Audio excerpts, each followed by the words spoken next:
عمر فاروق رضی الله عنه یو ځل په مجلس کې ناست و د مرګرو نه تاسو کې ویلي تاسو نه تاسو کوم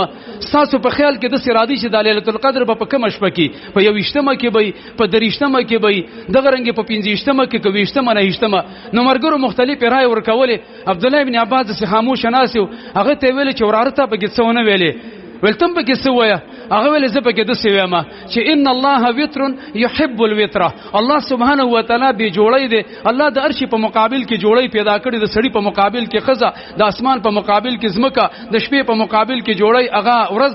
دغه رنګ د تور په مقابل کې سپین د خوک په مقابل کې تاریخ نو ویل الله سبحانه و تعالی به جوړی دی د به جوړی سره مینا محبت ساتي به ویل امیر المؤمنین ته دې ته وګوره چې خلق الله عز وجل السبع سماوات الله واسمانون پیدا کړی والارض مثلهن او زمکم د قرنګ ودی او دې خبره ته وګوره چې الله سبحانه و تعالی کله شپږ ورځو کې د اسمانونو پیدا کړنو په اومه ورځ کې په دې کې هغه روزي کې خودلې په اومه ورځ باندې آدم علیه السلام پیدا کو او دغه رنګ ول قران کریم کې الله سبحانه و تعالی هغه ورشته ذکر کړی چې داغه سره نکاح کول حرام دي حرمت علیکم امهاتکم وبناتکم واخواتکم وعماتکم وخالاتکم الله سبحانه و تعالی په قران کریم کې هغه ورشته ذکر کړی چې هغه په باب د میراث کې حصہ وړي نبی صلی الله علیه وسلم فرمای امرت ان اسجد على سبت اعضاء ما ته امر شوی چې زه په سجده کې و اندامونه ولګوم دغه رنګ یو سړی چې کله طواف کوي د حج او د عمره په دوران کې ناغه و چکرې وخی د صفا او د مروه په مابین کې چې سغې کوي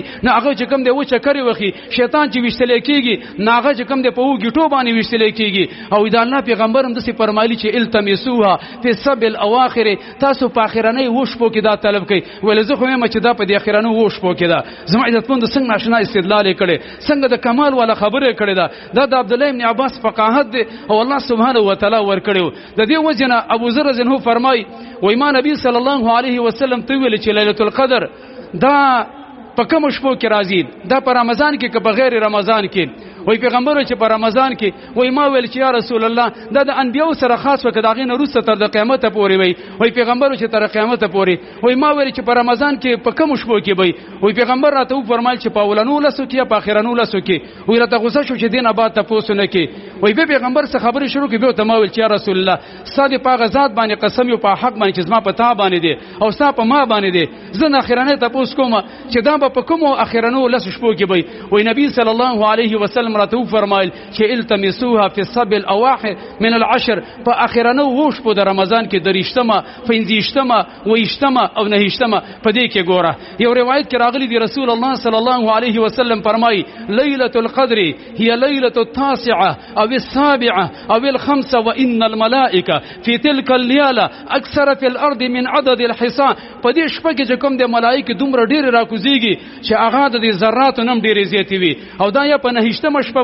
او یا په 20مه یا 15مه باندې زما عزتمند احادیثو کې داغه علامي خودلې شوې دي چې ليله القدر چې کوم دا به څنګه پیژني اکثر انسانانو نه صفوز شي روسو ته به پته ولګيږي حدیث کې راغلي دی رسول الله صلی الله علیه وسلم فرمای ليله القدر هي ليله طلقه سمحه ودا د شپوي چې دا ډیره روحانه وي ډیره مزیدار وي لا حار ولا بارده نه پکې ډیره یخنی وي نه پاغي کې ډیره ګرمي وي وتصبح الشمس صبيحتها سبا چې کله د انور راوخیږي نو ته به د انور ته ګوري ضعیفتن دا د سي کمزورې غوندي وي فاحمر سور غوندي وي دا انور د سي د یو برغول په شانتي دی یو لګنو د خانق په شانتي معلومیږي او دا سي ورځي دا سي ورځ چې پاغي کې کوم د انور د ډیر تفش او حرارت ني په دې شپه کې غالبا د حدیثونو معلومیږي د سيناري غوندي پونه غوندي باران کیږي د انسان زړه ډیر نرمي جوړاو لډیره ورزي په دغه شپه کې شیطانان نوښتل کیږي زما عزتمن ډیره د ناشنا د برکتونو شپه ده دې وجنه ليله القدر تمزکه به دې وجبانی وي کې یو سړی په دې شپه کې د الله سبحانه و تعالی عبادت او بندګي وکي رب العالمین له ناشنا شرافت ورکي ناشنا عزت ول ورکي ځکه ته ليله القدر ولې کېږي زما عزتمندو چې منګو تاسو دغه اهتمام